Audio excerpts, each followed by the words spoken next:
mais a Simplício aqui da O Brasil e da revista Placar. Parabéns pela vitória.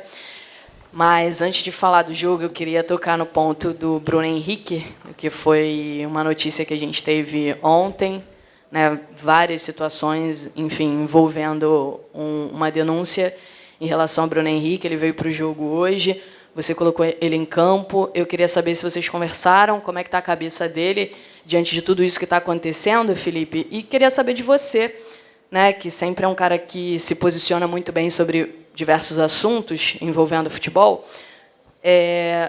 Esse assunto específico, como é que o futebol, as instituições, os clubes podem trabalhar para que esse tema, né, das apostas esportivas, enfim, os jogadores, e a gente tem visto alguns casos no mundo de suspeitas, como é que se pode trabalhar para que se evite situações como essa do Bruno Henrique? A gente ainda não sabe o que vai acontecer, mas para que os jogadores estejam cada vez mais longe de situações assim. Bom, obrigado primeiro, boa noite. O Bruno, claro, eu conversei com ele, ele está normal, absolutamente normal, se apresentou com todos os companheiros, e como eu falei na outra entrevista, ano passado, a mesma coisa. A única coisa que pedimos, que ele deve pedir, mas eu peço por ele, é a presunção de inocência, né? Uma pessoa que tem o direito de se defender das acusações e ele tem a presunção de inocência. Então, como eu falei, uma postura de uma pessoa que está totalmente tranquila, hoje entrou em campo, foi companheiro dos companheiros, foi amigo dos amigos e absolutamente normal. Enquanto, claro, ele tiver disponível, um jogador muito, muito, muito importante, e está disponível para mim. Sobre as casas de apostas, hoje o Diego Ribas colocou um vídeo, para mim foi assim, o que eu quero falar, o Diego falou. Se alguém quer saber o que eu penso, tá, o Diego falou por mim ali. Quando eu era novo, assistia a Fórmula 1 com meu pai, e todos os carros tinham uma propaganda de cigarro, né? Hoje já não pode mais. Eu recebi várias ofertas para fazer propagandas de casa de apostas, não faço, porque eu sei o danino que é para as pessoas que apostam, né? O vício que é uma droga, infelizmente. E daqui uns anos, daqui a 20 anos, a gente vai estar olhando e falar assim, caramba, todos os times, todos os lugares tinham anunciado casas de apostas, né? Mas o dano que está machucando, está fazendo em tantas pessoas, a gente não tem a real noção ainda, né, do que está acontecendo. E os jogadores, eles estão cada vez mais instruídos por o próprio clube. O Flamengo deu uma palestra sobre esse assunto, sobre o que os jogadores podem e não podem. Os próprios, na Espanha, por exemplo, desde que eu estava lá em 2015, 2016, falavam todos os anos, né, sobre o que a gente tinha, nossa conduta, e o Flamengo fez isso esse ano. Então os jogadores estão cada vez mais instruídos para não serem nunca abordados. Okay. E boa noite, Felipe. Léo José, do Coluna do Fla.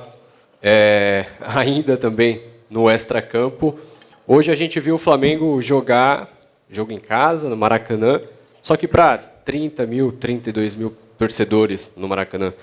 E você, como torcedor histórico, já sabe, torcedor e também jogador multicampeão, sabe a diferença de que é jogar no Maracanã lotado, 55, 60 mil torcedores, e um Maracanã com público reduzido.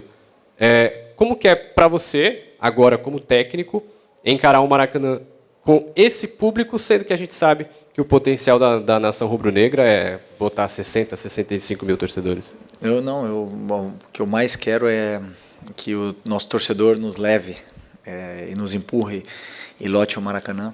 É um assunto que não é meu, é da diretoria, claro, né? Não tenho nada a ver com isso. Claro que eu e todos os jogadores trabalhamos sempre pelo torcedor, é o que nos move, né? E por jogar futebol, primeiro, que é o nosso amor, mas o que mais nos motiva é fazer um gol e o estádio todo vibrar e cantar teu nome. Claro que é isso que mais queremos, mas a única coisa que eu peço é que a torcida nos apoie, que eles sabem bem como o Maraca sabe fazer festa. Você fala que sou um eterno torcedor, né, de toda a vida, mas eu nunca pude participar no Maracanã antigo, né? Nunca pisei nesse Maracanã antigo. Queria muito ter vivido isso como torcedor do Flamengo e que o torcedor ele nos acompanhe. Precisamos muito do nosso torcedor aqui no estádio para poder performar, porque os jogadores se motivam muito mais quando a festa é linda da torcida. Felipe, boa noite. Laje Dalfovo, da Flamengo TV. Só um segundo. A partir de agora, a gente vai começar a entrevista coletiva do jogo que acabou de encerrar, que, aliás, é a proposta aqui.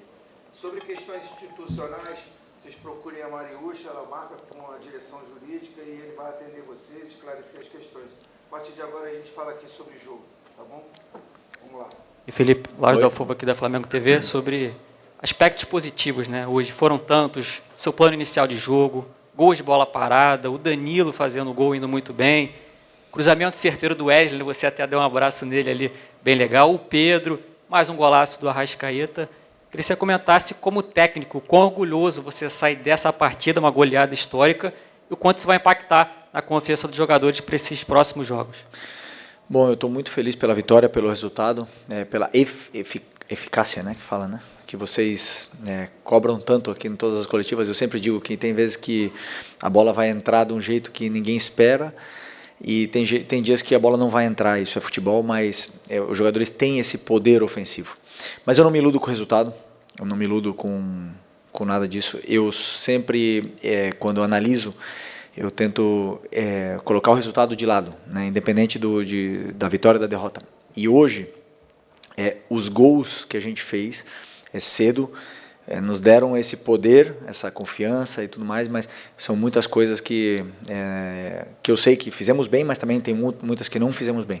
Portanto, o resultado elástico ele é maravilhoso para o torcedor, para os jogadores ganhar confiança, mas o treinador tem muitas coisas que corrigir desse jogo aqui, principalmente no primeiro tempo. Fizemos coisas que temos que melhorar. Felipe, aqui Isaac Andrade, do Flavoz.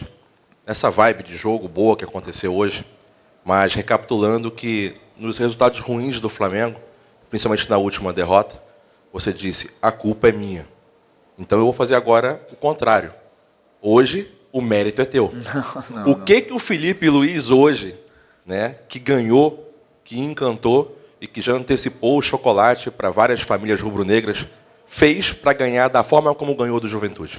Não, sinceramente, assim, eu falei nas outras coletivas e não tenho problema em assumir meus erros, né? E hoje aconteceram coisas durante o jogo que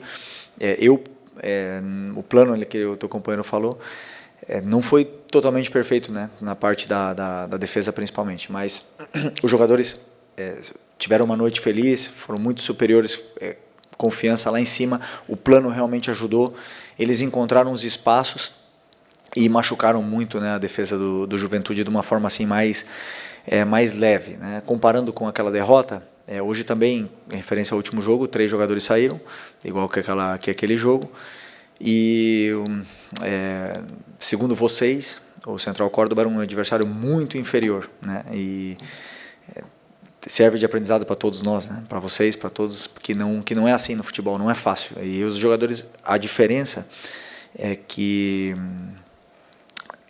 os jogadores têm uma ambição muito grande. Eles têm uma fome muito grande. Eu noto isso no dia a dia, no trabalhar, nas perguntas que eles fazem quando eles têm dúvidas, porque eles não querem entrar em campo com dúvidas.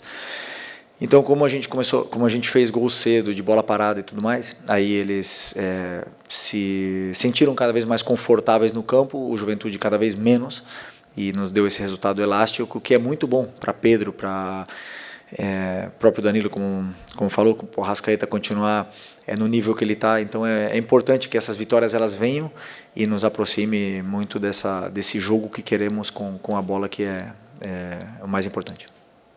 Felipe, boa noite. Parabéns pela vitória. Os torcedores também destacaram nas redes sociais. Cadê? Eu não estou vendo. Aqui. Ah, tá, desculpa. No contraponto com a derrota para o Central Córdoba, também uma mudança de atitude da equipe dentro de campo.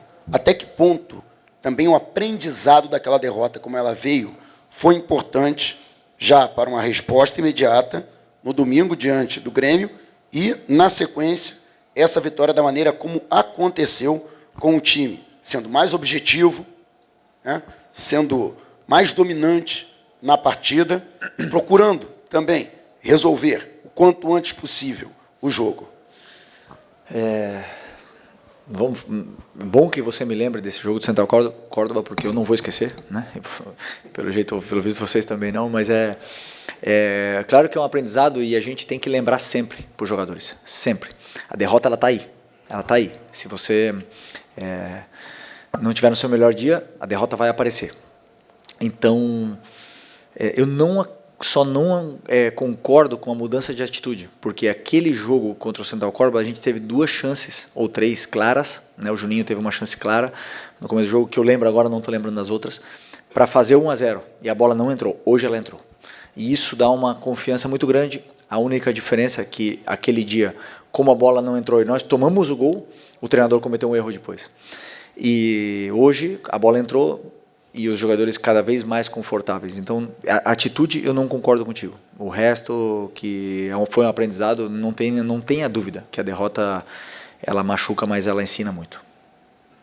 Boa noite, Felipe Luiz, Pedro Ramos, da Sintonia Esportiva. Eu queria perguntar sobre o Pedro, meu xará, porque hoje ele voltou fazendo 2 gols, já tinha voltado contra o Central Córdoba. Eu queria saber os dados que vocês têm sobre a chance de relesão desse jogador, porque há 5 anos ele teve a mesma lesão em outra perna e voltou em 9 meses. O que vocês fizeram de diferente para 5 anos mais velho, em outra perna, ele voltar 2 meses antes, e se você também já planeja, talvez, ele ser titular contra o Vasco no sábado? Obrigado. Primeiro, essa pergunta era para o médico, não é para mim, né? Porque eles que planejam, eles fazem o planejamento dos jogadores lesionados. Eu pego os jogadores que estão saudáveis, mas o que eu sim sei é que o Pedro, na lesão anterior, voltou em 6 meses, e não em 9. E nessa aqui ele voltou em 7. 6,5 e 7, uma coisa assim. Os dados, o doutor pode falar muito melhor do que eu, são mais do que seguros para nos dar a confiança de colocá-lo no campo. Então, claro que falta ritmo, falta algumas coisas nele que ele vai pegar conforme ele vai treinando e com a minutagem em campo, né? Então, não sei ainda se eu posso. Acho que não posso colocar ele titular. Pedro não pode jogar titular ainda. Acho que tem que ter uma progressão e não sei. Agora, que os jogadores estão sujeitos a terem recidivas, claro que sim. Mas não só ele, todos que entram no campo, que pisam ali, têm o risco de arrebentar o joelho. Todos, de todos os times do campeonato. Não queremos que aconteça com ninguém, mas as lesões e o futebol é risco. E quem entra no campo está correndo esse risco. Eu mesmo quebrei as 2 pernas. E estou aqui. Felipe, boa noite. Emanuele Ribeiro, do GE. Globo. O que impressiona, além do resultado, da postura, da atitude do time, é essa intensidade durante os 90 minutos, né? O Flamengo não deixou de jogar em nenhum momento, mesmo com 2, 3, 4-0 no placar, pressionando a saída de bola do Juventude. E essa intensidade é a marca também do seu trabalho, né? Acho que o gol hoje cedo ele condiciona o jogo, como aconteceu contra o Grêmio, facilita muito para o Flamengo jogar e se impor, como se impôs, né? Mas foi um jogo assim, em ritmo de treino, com você podendo testar, rodar o elenco, fazer testes ali na estrutura do time, mudando ao longo da partida. Qual que é a importância de ter esse elenco todo à disposição? Agora só o Vinha está no departamento médico. Acho que isso faz toda a diferença também para colocar em prática esse trabalho no dia a dia, né? Desculpa, qual foi a pergunta? A pergunta é sobre a importância de ter esse elenco todo à disposição para manter esse estilo de jogo, essa intensidade. Ok, sobre a intensidade no começo.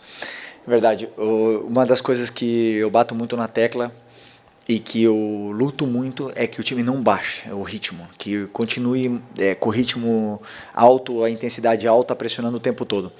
Existem alguns jogadores que... até mesmo porque estão voltando de lesão e tudo mais, que não conseguem manter o ritmo durante os 90 minutos, mas aí, complementando a tua pergunta sobre o elenco, as peças no banco e com o elenco todo disponível, são extraordinárias. E eu amo ter essa dor de cabeça, eu amo ver jogador bravo comigo porque não joga, porque isso quer dizer que eu tenho todos disponíveis. Né? E eles fazem a intensidade aumentar. Por quê? Porque o jogador que entra, ele quer fazer gol, ele quer dar assistência, ele quer fazer as jogadas, então ele pressiona, ele corre, ele luta e continua jogando bem com bola. e mantém o nível de intensidade da equipe. Então, claro que o elenco é o que faz essa diferença. E uma das coisas que eu peço muito é que, com 2-0, por exemplo, 3-0, que o time nunca baixe o ritmo. E hoje eles fizeram isso e vem comprando essa ideia. Felipe, boa noite. Boa noite. Felipe, fazendo um recorte do jogo contra o Inter, do jogo contra o Córdoba e dos últimos 2 jogos, no jogo contra o Inter, o Juninho ele tem uma chance de cabeça, o Rocher, muito mérito dele também, faz a defesa. No jogo contra o Córdoba também acaba que perde um gol ali antes dos 4 minutos. No jogo contra o Grêmio, o Arrasca aproveita essa oportunidade, ele faz esse gol no começo. E hoje, o gol saiu ali com 11 minutos mais ou menos, mas antes do gol a gente já via o time chutando de fora da área. Foi uma orientação sua para que, quando o adversário ele jogar com... A gente via ali claramente 2 linhas de 4, né, defendendo no Juventude. Foi uma orientação sua que os jogadores arriscassem mais de fora da área quando tivesse essa chance, assim, quando tivesse muito embolado a defesa do time adversário? Eu queria que você falasse sobre isso e dessa importância desses gols logo no começo, até para o Flamengo conseguir impor o seu jogo sobre o adversário. Eu falei em outra entrevista que, por exemplo, o jogo é um guia para a gente, para poder corrigir e melhorar a nossa equipe. Uma das coisas que falta realmente é a zona de finalização. O time chega, mas claro, as chances quando os adversários se fecham nunca são claras, né? E aí você tem que buscar recursos como cruzamento, chute e tudo mais. E claro que uma das coisas que tínhamos e temos que continuar melhorando é esse terço final. Acho que eu vi uma entrevista do Seabra essa semana que ele fala sobre criar mecanismos, e a gente faz isso, a gente leva o time até ali, depois dá mecanismos para que eles ocupem bem a área, para que eles entrem nos intervalos, para que eles ataquem o espaço e encontrem soluções por si só para poder resolver. Depois a qualidade do jogador é que faz a diferença, porque eu não posso nunca fazer um treino e ensinar o jogador a chutar a bola do jeito que o Arrasca chutou hoje, é impossível. Então eu levo ele até ali, eu crio a estrutura, dou mecanismos, depois a qualidade dele aparece e sobressai. E como eu disse também, tem dias que a gente vai ser mais feliz e outro dia vamos estar mais espessos na frente do gol, mas o importante é que o time mantenha a estrutura e a solidez, porque para mim é muito, muito importante que o time seja sólido na parte defensiva, que foi um dos guias que a gente teve que melhorar do jogo da Libertadores. Oi, Felipe, aqui à sua direita, Sérgio Lobo, parabéns aí pela vitória. Queria que você falasse um pouquinho mais sobre o Arrascaeta, porque eu tenho percebido nos últimos jogos que o rendimento dele fisicamente tem melhorado muito. Queria saber se vocês estão fazendo um trabalho com ele diferenciado nesse sentido. E outra coisa, sobre o posicionamento dele. Também me parece que ele está jogando mais perto do gol. E ali ele é muitas vezes letal, como foi hoje, como foi contra o Grêmio 2 vezes. Você está reparando nisso também? Você mudou ele um pouquinho de posição, botou ele mais perto do gol e fisicamente. E só um outro detalhe, como é que está o Alexandre? Me parece que é na mesma lesão que ele teve no Campeonato Carioca, na mesma coxa, não é isso? Eu não acho que é a mesma lesão do Alex, eu acho que não é, mas falei com ele rapidamente, ele falou que foi muito leve, eu senti alguma coisa muito leve, mas vamos esperar o exame para ver o que realmente aconteceu, porque é um jogador muito importante, fundamental. Sobre o Arrasca, assim, o planejamento físico de um jogador que volta de lesão, de uma operação do joelho, que fica 2 meses e meio parado, descondiciona, a perna atrofia, e aí tem uma volta, um retorno, e conseguimos, nesse Campeonato Carioca, dando essa minutagem, sem sobrecarregar um pouco, para ele também voltar ao peso normal, para ele recuperar os níveis de força, e somando treinos aquisitivos para que ele pudesse recuperar a forma física. Era questão de tempo, Com os jogos ele vai, e com os treinos ele vai melhorando, e uma das coisas que ele tem de bom é que ele se cuida, que é um cara que gosta de treinar, que treina com muita intensidade, treina todos os treinos sério, aquece sério, faz o trabalho de força na academia, então o rendimento ele vai chegar, o físico vai chegar, e quando o físico tá bem, a minutagem vai voltar a dar a confiança necessária que o jogador perde quando fica fora, né? Fica lesionado.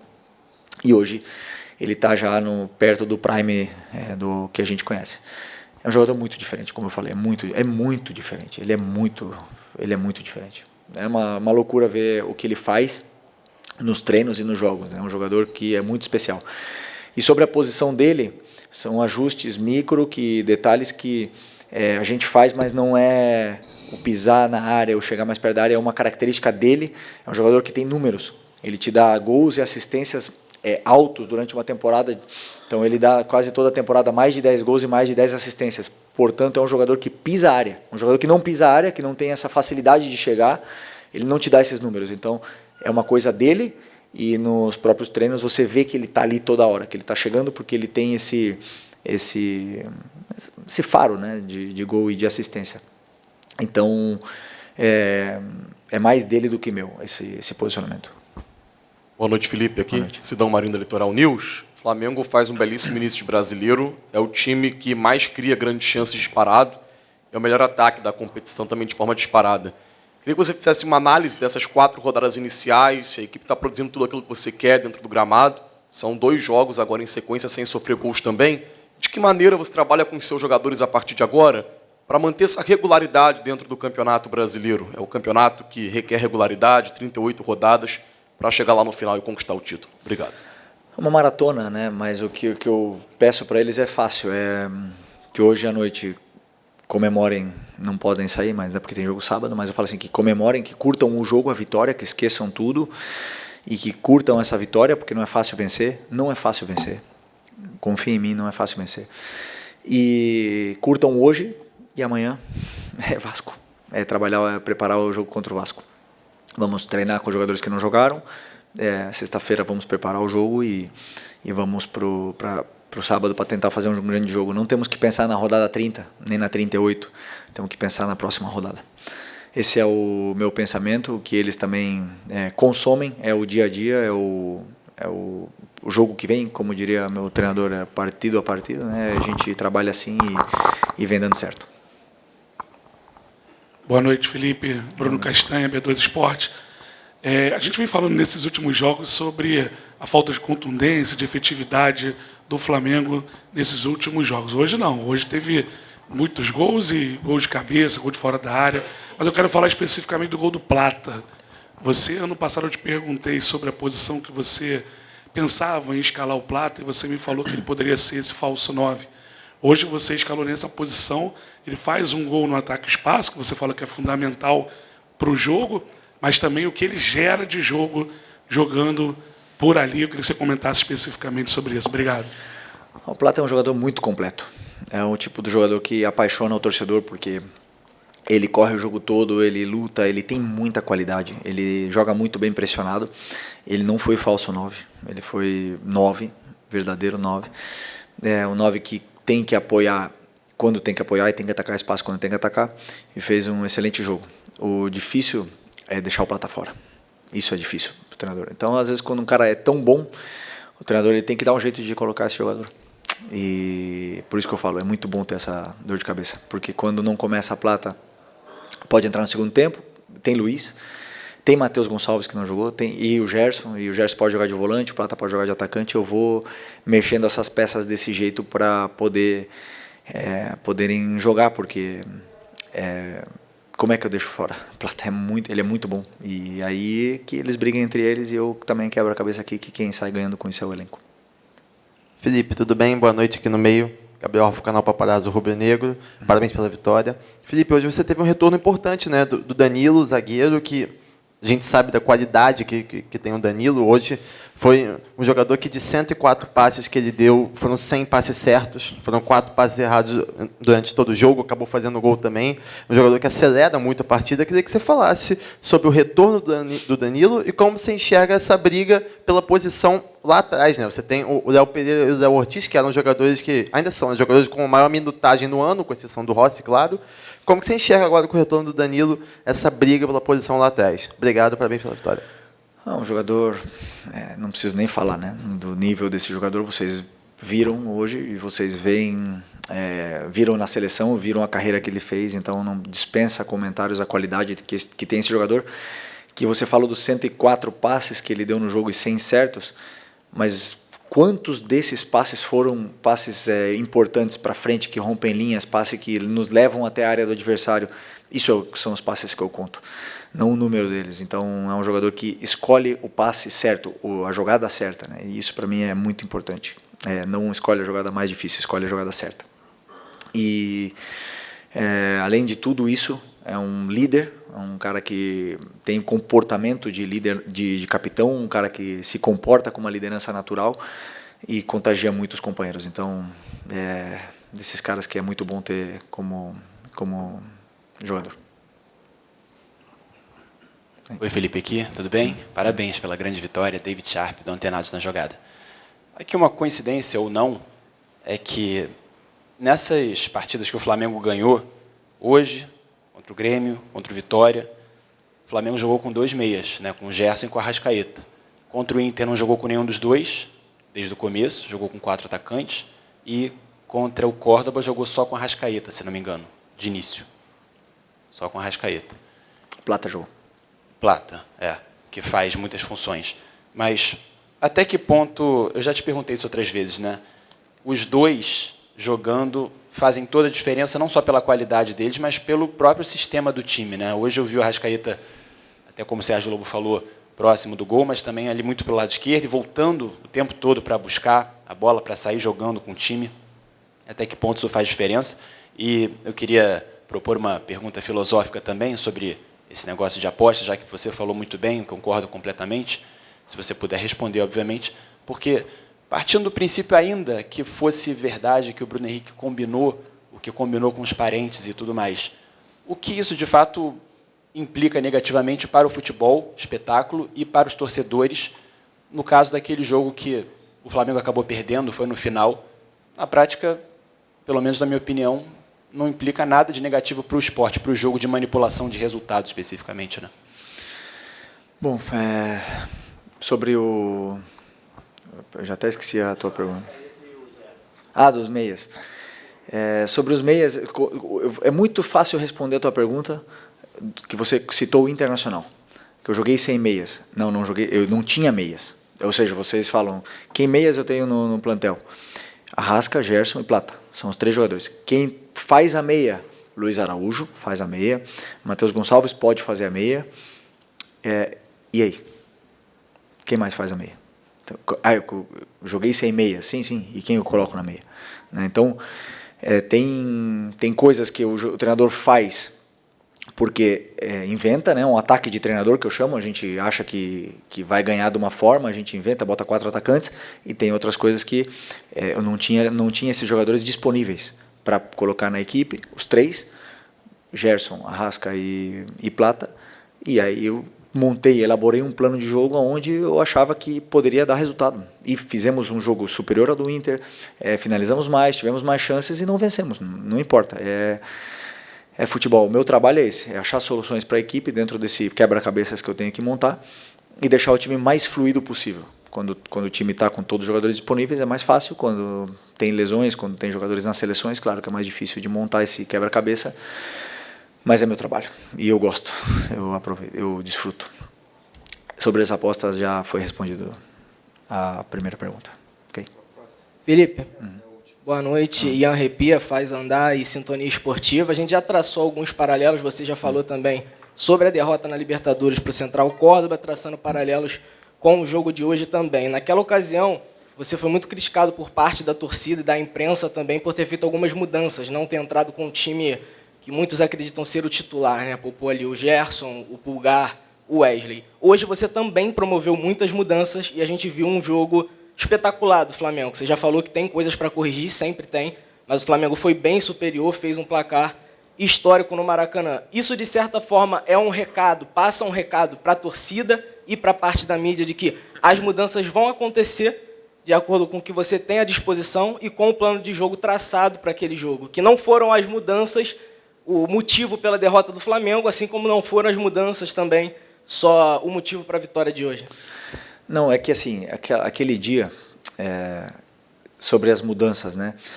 Tem jogadores que não estão em condições de começar e jogar os 90 minutos. Então eu prefiro deixar como opção, porque o risco de colocá-los no campo toda semana é o que aconteceu com o Alexandre hoje. É um risco que eu corro. E eu escolho correr, às vezes escolho correr, e às vezes escolho poupar. Poupar não, preservar do jogo.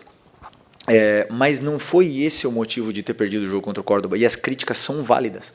Elas foram justas, não por poupar, senão pelo plano de jogo, que foi errado. E não tenho problema em reconhecer.